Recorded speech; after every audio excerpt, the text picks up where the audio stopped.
What's good, YouTube? Man, Steel here. And full disclaimer, this video is supposed to be out so much sooner, but I genuinely struggled to find a deck that could consistently take this down while abiding by the only colorless and only 3 diamonds or less rules at once, like we always do on the channel.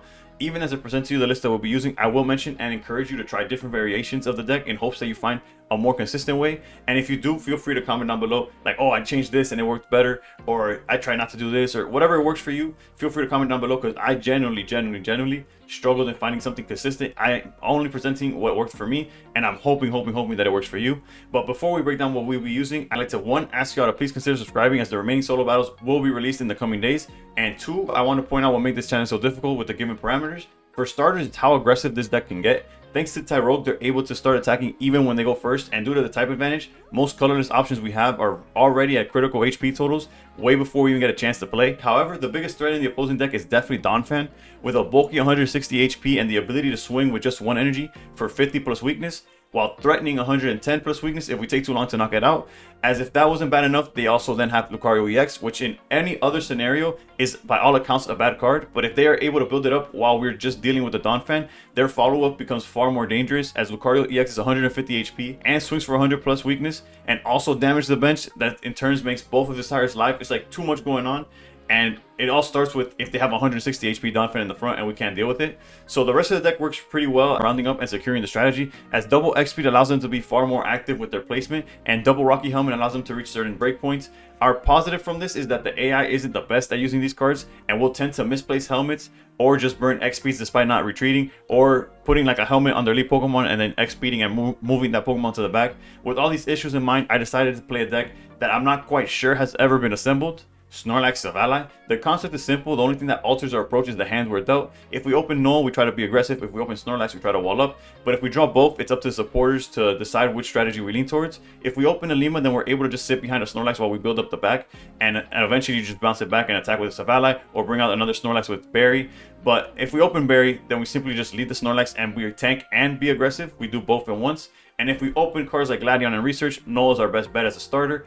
Ultimately, whether we lead Null or Snorlax isn't as important as the order in which we deploy the rest of the Pokemon. It is important to avoid giving them points if possible, whether that is by using a Lima to reset the board state, or PCL to avoid certain breakpoints. Also, it's been important for me in practice to keep a Null or a Silvally as my final attacker if possible, as there's games where I was losing because I didn't have something ready to attack after losing both of my Silvallys. As sometimes your win condition is as simple as using Sabrina to snipe them on the bench, but with Snorlax you can't Sabrina and Berry, so it's like very hard to have a Snorlax that's ready with 4 energy, making it an unideal finisher. The list as a whole is very basic, and what we're trying to do is maxing out on most options, like Berry so that our Snorlaxes can attack with a 0-2 energy, Gladion to search the pieces of the Silvally line, a Lima to remove hurt Pokemon from the board, thus allowing us to essentially pivot without giving our opponent a point or leaving them vulnerable to a Cyrus in the bench, so that's why I didn't even consider Lyra. Pokemon Center Lady allows our Pokemon to survive certain ranges, but more importantly to wake up Snorlax in turns that it has enough energy to attack over and over again. Sabrina and Geo were last second additions. Sabrina's a win con all on her own, as she's able to move huge threats, specifically like a follow-up EX. Like when you're able to knock out the first one and they bring out, well, let's say you knock out Donphan and they bring out Lucario, Sabrina's able to bring out like that Tyrogue that's in the back for you to win, because usually it takes so long to take out like the first Donphan that taking out a Lucario that's swinging for 100 is a little too much of a tall ask for this deck. And Geo shines early in the game, as it guarantees Null takes out Tyrogue, and a quick early point goes a long way in finishing the game. You're able to chip damage at the EX after that. But as I mentioned at the beginning of the video, this list feels far from perfect. It definitely has worked for me, and in the replays you'll see that even when it looks a bit shaky, we're able to pull off the win. But I still want to mention some cards I believe in specific scenarios could improve our chances of winning. So if you're looking for alternatives or substitutions to cards, the cards I considered were Farfetch'd, because it's not weak to fighting and is able to knock out Tyrogue on its own. Cyrus, because like Sabrina, if you're able to hit something early and they send it to the back with X speed, you're able to drag it out later. Guzma, because those Rocky Helmets could be very annoying. Giant Cape, because that extra 20 HP allows Snorlax to survive certain attacks, like a fully powered Donphan. It also helps Silvally survive a fully powered Lucario, or actually a powered Lucario. And then there's Rocky Helmet of our own, just to do chip damage that hopefully puts their Pokemon in range or easier to knock out. Like let's say a Null early with a Rocky Helmet is just as good as drawing Geo. And as far as how to fit them into the list, I would say it's up to preference, but maybe you could get away with cutting cards like the Geo that I just mentioned, or one of the PCLs, or one of the Alimas, one of those extra supporters that aren't very essential, although they are helpful when they come up. With that, I want to thank y'all for watching. Please consider subscribing. Best of luck with this challenge. Feel free to comment down below whether this worked for you, what changes you made, what changes you would recommend, what decks you use to finish it, and above all else, stay pro. All right, we're going second. Here. Deciding on which one you're going to lead with is mainly based on what we have access to. Like if we had Berry, lead Snorlax is probably better. If we had Alima, lead Snorlax is also better just to use as a wall. Granted, we got lucky here, they let Riolu, so it's not going to attack for any time soon. Although they do have XP to bring it out, and they could either send Tyrogue or Phanpy, but we'll see.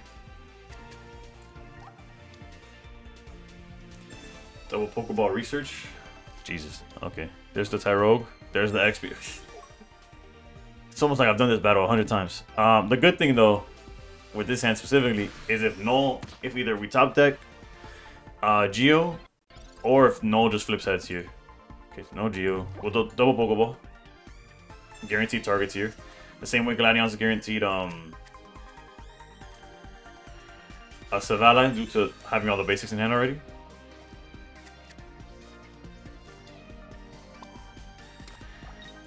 Yeah, let's research. And it all really comes down to this coin flip here. And by comes down to, like, it's obviously not like we can still win after the fact, it's just yeah, I was like, heads here completely flips like what's going on. Alright, so that's our first point. And now they're in a tough spot. Granted, it was kinda lucky. Like a Phanpy start obviously is a little more annoying because they'd be able to follow up with a knockout on Null.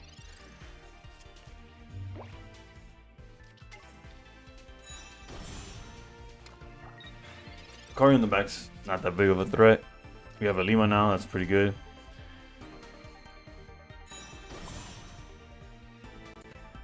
But I think we have this one just about closed out.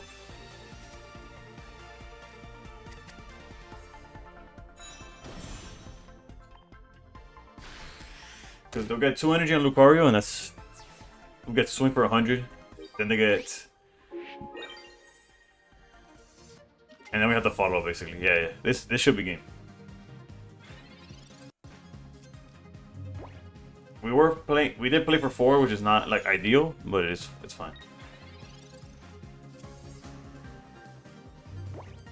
PCL's huge because we get to use it this turn. Like, because let's say we use Berry as like our only supporter that we could.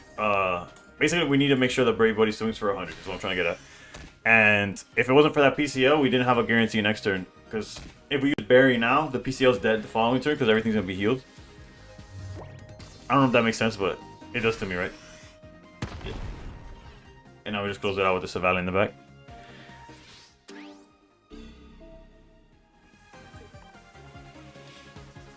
Although he was at 50, right? So we only needed one of them to proc. So never mind, I guess.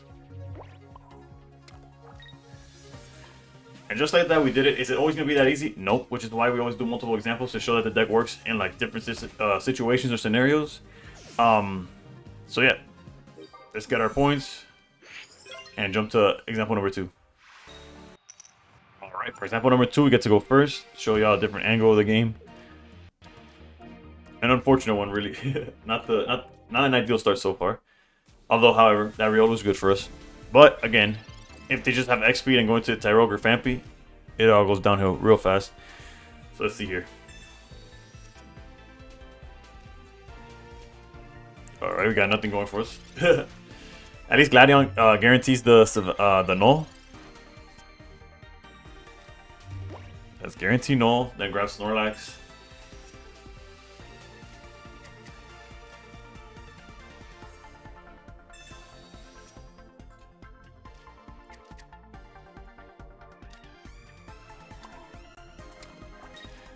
Alright, let's get some damage in here. Tails is fine. Not ideal, of course, but it is what it is. Regardless if they evolve, Silvally can knock it out, regardless of heads or tails there. Although technically, if we were to draw Geo next turn, that heads would have won us the game, but it's fine. Lucario can't attack for a while. But Phanpy can't, so okay. Alright, alright. I swear, sometimes this computer is wilding. We could technically delay here.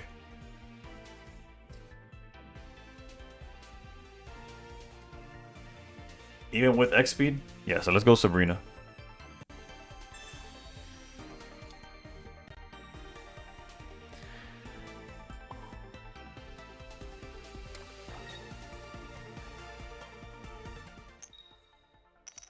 Alright.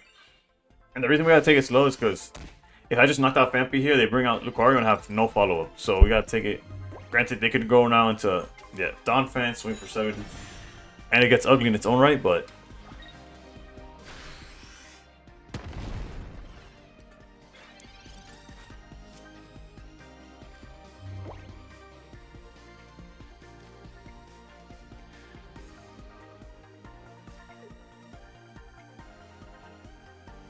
That's Salim, actually. I almost missed that play. I was like, I think we're good. But instead of giving them the point, we could go like this. They once again could only swing for 70. Set up this one. Okay, so even though it was a low roll, next turn, we could go into Silvally and knock out the Donphan.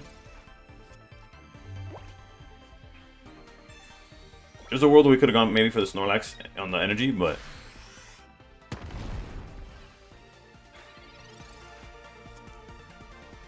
Although... Yeah, we just have to.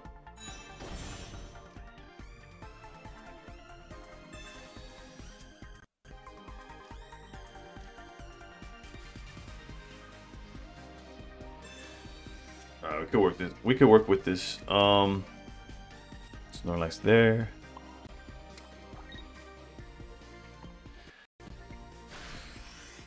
Alright, there's a knockout.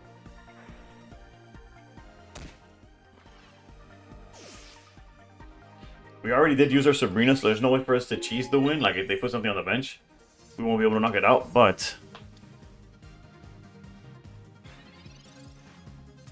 I feel like there's a way here. Let's see. Rocky Helmet's fine. Not ideal, but it is what it is. Okay, I went for that Snorlax for some reason. They do play double Cyrus, by the way.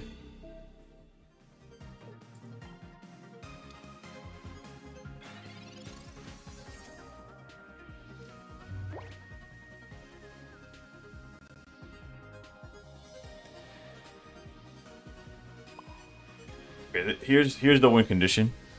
We go here and go Geo.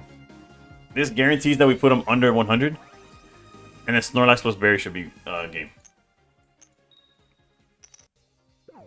Yeah, shout outs to Geo there.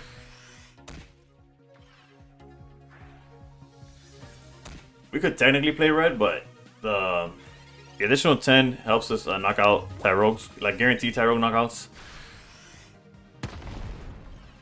Yeah, but they got close, but that's it. That's it. As far as winning this without giving points, you gotta get a little too lucky.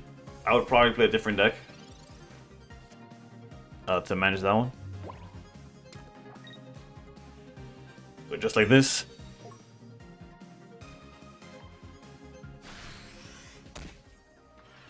And that's the game. So yeah, that's the deck that worked for me. There's multiple that worked. Consistency wise, I would say this was the most consistent. Although, however, it gets rough regardless of what you're playing due to just how strong Donphan is. Like, it's so bulky and it starts swinging so hard with just one energy. Then once they start setting up Lucario, that's also tough. Then there's also, like, even turn 0, they're swinging with Tyrogue. So it could get a little out of hand. But as far as, like, that's why we're playing Double Lima. Sometimes the idea is just to wall with Snorlax, bring it back out, and nullify their first few turns. Taking advantage of, like, their high retreat cost, so you Sabrina stuff out when you need to.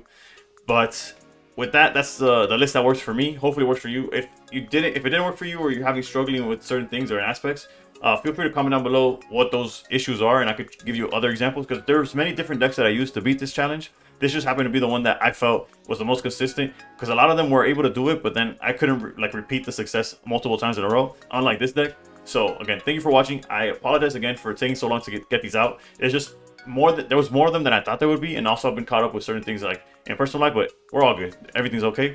Thank you for watching. Please consider subscribing, and above all else, stay pro.